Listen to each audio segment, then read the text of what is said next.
તો એનું મુખ્ય કારણ 1980 થી 90 નો દશકો।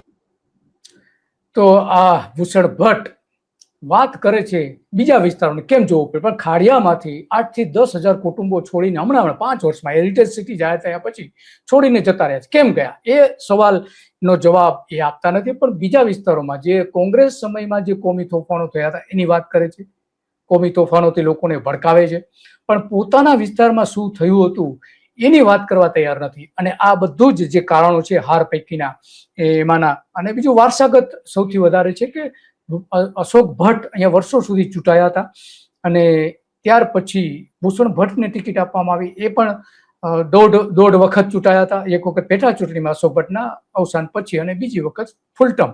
પણ હર્ષ સંઘવીએ શું કહ્યું એ પછી આપણે જવાબ સાંભળીશું કે કોંગ્રેસે કઈ રીતે ઇઝરાયલ અને પાકિસ્તાનની જે બધી વાતો કરી હતી એ પણ સાંભળીશું। પેલા હર્ષ સંઘવી ત્યાં જઈને કેવા પ્રકારે ત્યાં વાત કરી રહ્યા છે એ સાંભળીએ।